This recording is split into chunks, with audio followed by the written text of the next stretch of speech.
A manchete é: ministro do Supremo Tribunal Federal assume que o impeachment de Dilma Rousseff não teve justificativa legal. Acabam de derrubar a primeira mulher eleita presidenta do Brasil, sem que haja qualquer justificativa constitucional para este impeachment. O golpe é contra o povo e contra a nação. O golpe é misógino, o golpe é homofóbico, o golpe é racista. É a imposição da cultura da intolerância, do preconceito e da violência.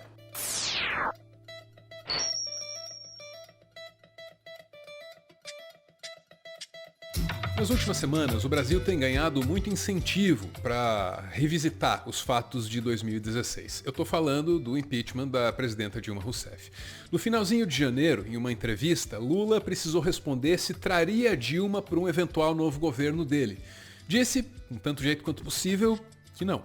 A Dilma, tecnicamente, é uma pessoa, inatacável. A Dilma, ela tem uma competência extraordinária. Aonde é que a companheira Dilma, na minha opinião, erra? É na política. Ela não tem a paciência que a política exige que a gente tenha para conversar, para ouvir as pessoas dizerem não, para atender as pessoas, mesmo quando você não gosta do que a pessoa está falando. Você não pode ficar agressivo, você precisa entender. Eu sou daqueles políticos, se o cara estiver contando uma piada que eu já sei, eu não vou dizer para o cara, eu já sei essa. Não, conta outra vez. Se for necessário rir, eu vou rir, de uma piada que eu já ri. Porque a pessoa se preparou para contar aquela piada, a pessoa se preparou para falar aquilo comigo. Então eu tenho que ter paciência. Eu acho que nisso, efetivamente, nós cometemos um equívoco pela pressão em cima da Dilma. Essa declaração ela repercutiu bastante porque ela veio juntinho com uma outra do presidente Bolsonaro dizendo que se Lula tivesse um novo mandato, Dilma seria ministra da Defesa. De onde ele tirou isso eu realmente não sei. A gente chegou a tratar dessas duas declarações num outro vídeo aqui no canal que você pode ver se você quiser. O que tem que ficar claro aqui agora é que, mais recentemente, o Lula endereçou a repercussão dessa declaração que ele deu anteriormente. É que, numa entrevista nova, feita aí esses dias, ele faz uma ressalva à qualidade do segundo mandato da presidenta Dilma, mas atribui essas dificuldades que ela teve ao Eduardo Cunha. A Dilma é uma mulher extraordinária, uma mulher de muita competência.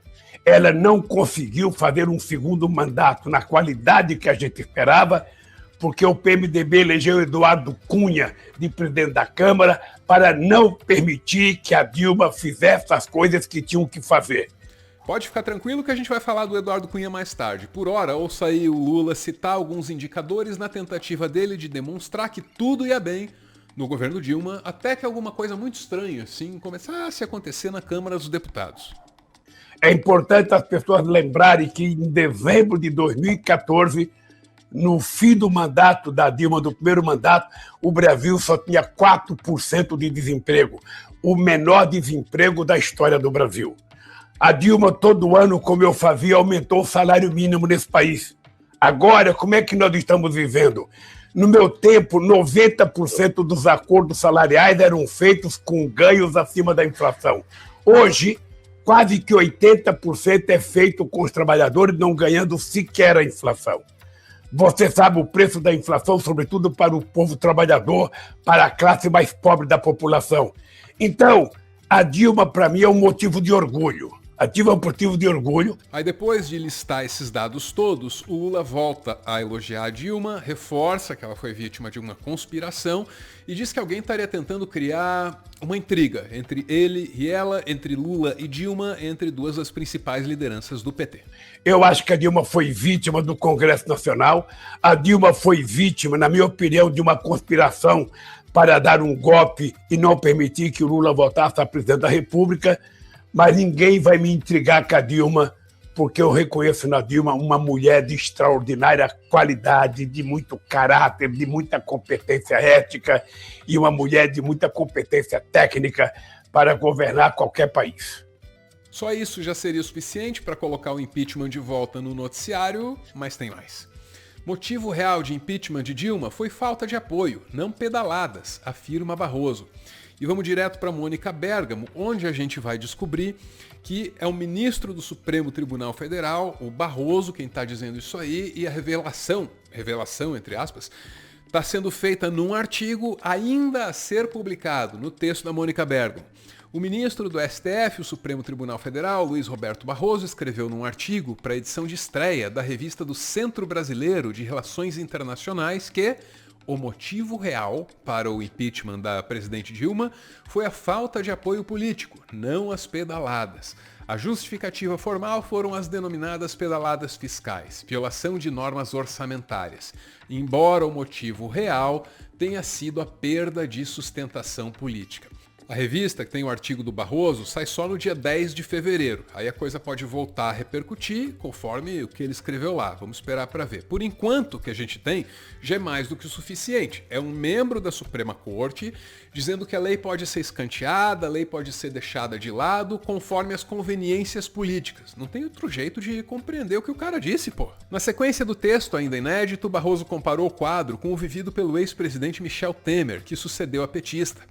O vice-presidente Michel Temer assumiu o cargo até a conclusão do mandato, tendo procurado implementar uma agenda liberal, cujo êxito foi abalado por sucessivas acusações de corrupção. Em 2 oportunidades, a Câmara dos Deputados impediu a instauração de ações penais contra o presidente.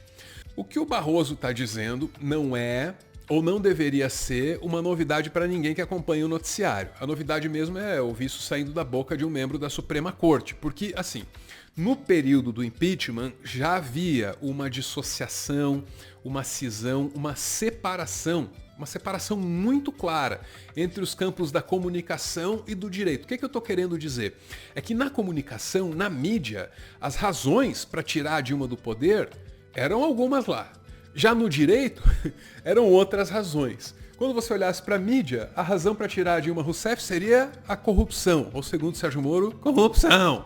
Já quando você olhasse para a lei, a razão seria uma tal de pedalada fiscal, uma tecnicalidade que o brasileiro médio ainda nem conseguiu entender. Sabe quando é que essa separação ficou muito clara? No dia da votação do impeachment. Tenta lembrar. Os caras foram lá votar, falaram de tudo, de doutrinação esquerdista, de roubalheira, dos comunistas que eram um perigo para as criancinhas.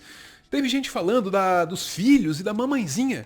Só ninguém citou a justificativa legal, a tal da pedalada fiscal. Tenta lembrar. Nós encaminhamos, em nome do Brasil, minha mãezinha, dos meus filhos, dos meus amigos do Solidariedade, esse povo querido que vota sim. Nós votamos sim. E quem vota sim, coloca a mão pra cima.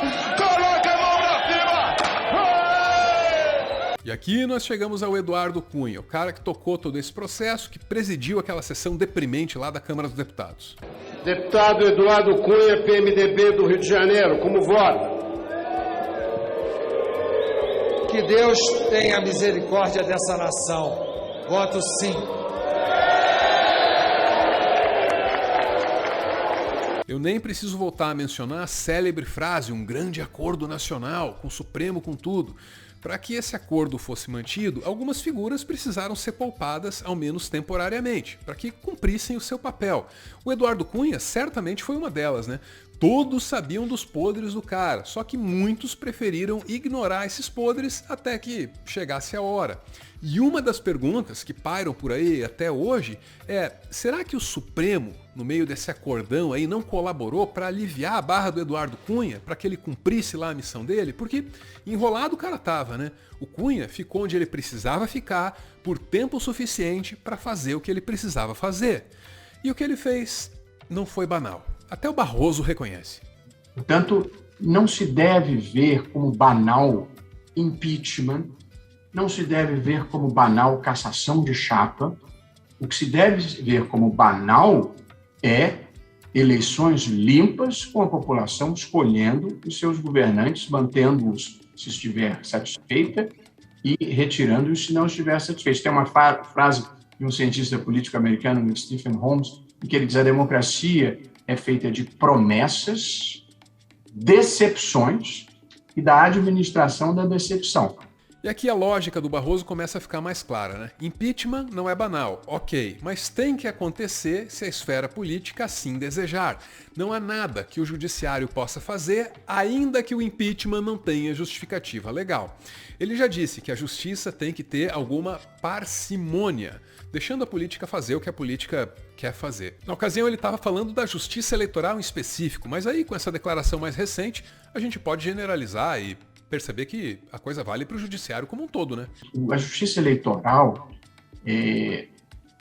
deve ter uma postura séria, mas de alguma parcimônia, para que as questões políticas sejam decididas na arena política e no processo eleitoral.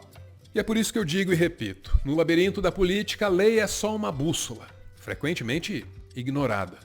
Aí a gente vive perdido. Para continuar fazendo conteúdo e, quem sabe, expandir o projeto, o Meteoro depende de contribuições. A chave Pix do canal é essa aí, pixmeteoro@gmail.com. Você pode ajudar, mas claro, só se você quiser. Muito obrigada por ver esse vídeo até o final.